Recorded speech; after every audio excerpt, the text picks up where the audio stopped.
Welcome to Trivia Clips. Think you know the queen of psychedelic soul? Let's test your knowledge with 7 wild questions about Janis Joplin.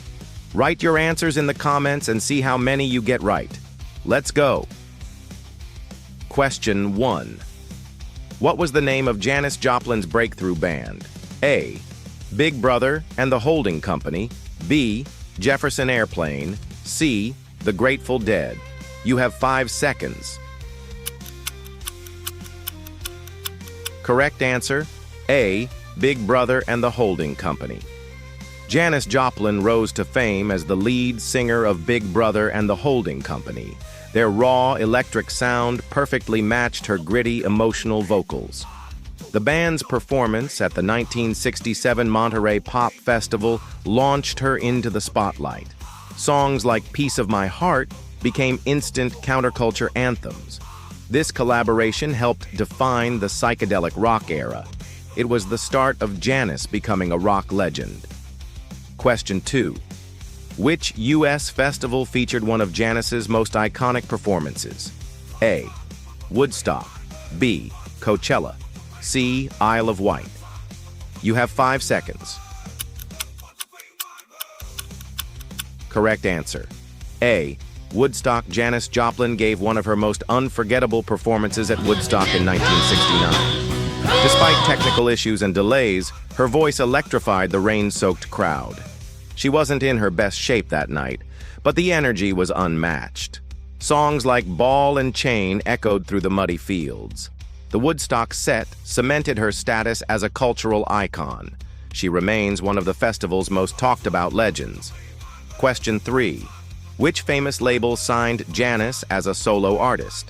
A. Capitol Records. B. Columbia Records. C. Atlantic Records. You have 5 seconds. Correct answer, B. Columbia Records.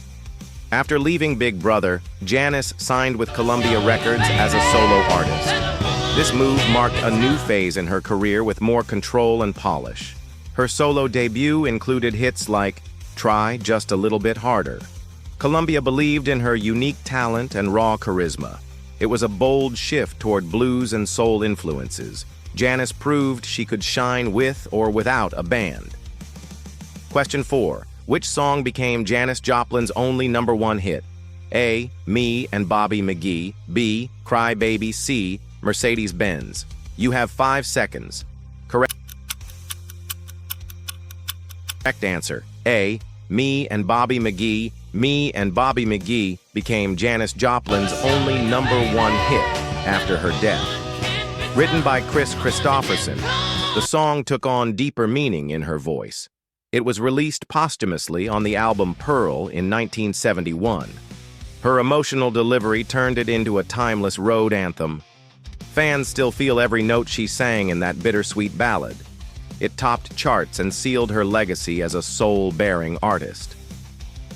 Question 5. What's the name of Janis Joplin's famous a cappella song? A. Mercedes Benz. B. Ball and Chain. C. Down on Me. You have 5 seconds. Correct answer. A. Mercedes Benz. Mercedes Benz is Janis Joplin's iconic a cappella track. She recorded it in one take just days before her death. Its lyrics mock consumerism with a sly sense of humor. It starts with, "Oh Lord, won't you buy me a Mercedes Benz?" Stripped of instruments, it highlights her raw vocal strength. The song became a haunting farewell to fans worldwide. Question 6. Where was Janis Joplin born? A. Port Arthur, Texas. B. San Francisco, California. C. Austin, Texas. You have 5 seconds. Correct answer. A. Port Arthur, Texas. Janis Joplin was born in Port Arthur, Texas in 1943. She grew up feeling like an outsider in her conservative hometown. Music became her escape and a way to express her pain. Port Arthur never embraced her eccentric spirit or style. That rejection fueled her passion and stage persona. Her rise was a rebellion against the small-town mindset. Question 7. What tragic club is Janis a part of due to her age at death? A, the 27 Club, B, the Fame 30s, C, the Lost Legends. You have 5 seconds. Correct answer. A, the 27 Club. Janis Joplin died at the age of 27, joining the infamous 27 Club. This tragic group includes artists like Jimi Hendrix and Kurt Cobain. She died of a heroin overdose in 1970, shocking the music world. Her death came just weeks after Hendrix's passing. Despite her short life, she left an unforgettable mark on rock. The 27 Club became a symbol of genius lost too soon. How many did you get right so far? Let us know in the comments, and stay tuned for part 2 with more deep cuts and surprises about Janis Joplin. Welcome back to Trivia Clips. Let's dive into 7 more questions about the wild, soulful, and unforgettable Janis Joplin. Think you can ace part 2? Drop your answers in the comments, and let's see what you've got. Question 8. What was the name of Janis Joplin's final studio album? A, Pearl. B, Cosmic Blues. C, Janis Forever. You have 5 seconds. Correct answer. A, Pearl. Her final studio album was Pearl, released posthumously in 1971. It included iconic tracks like Me and Bobby McGee and Mercedes Benz. Janis had just started working with the Full Tilt Boogie Band. The album was completed by producer Paul Rothchild after her death. Its mix of blues, rock, and soul showed her evolving artistry. Pearl became her most successful and acclaimed album. Question 9. Which instrument did Janis occasionally play live?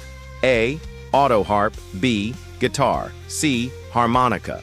You have 5 seconds. Correct answer. A, auto harp. Though known for her powerhouse vocals, Janis sometimes played the auto harp. This stringed instrument added a unique texture to her acoustic sets. She used it sparingly, often in intimate or stripped-down performances. It highlighted her folk influences and love for raw expression. Fans appreciated the emotional vulnerability of those moments. Still, her voice remained the star of every show. Question 10. What college did Janis attend before dropping out to pursue music? A, University of Texas. B, UCLA. C, Berklee College of Music. You have 5 seconds. Correct answer. A, University of Texas. Janis studied at the University of Texas in Austin before leaving school. She faced bullying and felt out of place due to her free spirit. A college newspaper even voted her ugliest man on campus. This cruelty pushed her further into music and self-expression. She left school to move to San Francisco and chase her dreams. That bold move changed the history of rock forever. Question 11. What made Janis's voice so unique? A, her operatic training. B, her raw, raspy power. C, her high-pitched range. You have 5 seconds. Correct answer. B, her raw, raspy power. Janis Joplin's voice was unfiltered emotion, raspy, gritty, and soulful. She channeled the pain and passion of blues legends like Bessie Smith. Her delivery wasn't perfect, but it was unforgettable and deeply human. No one else sang with such intensity and abandon. She didn't just perform, she poured herself into every note. That raw power became her signature and inspired generations. Question 12. Which substance caused Janis's death? A, heroin. B, alcohol. C, cocaine.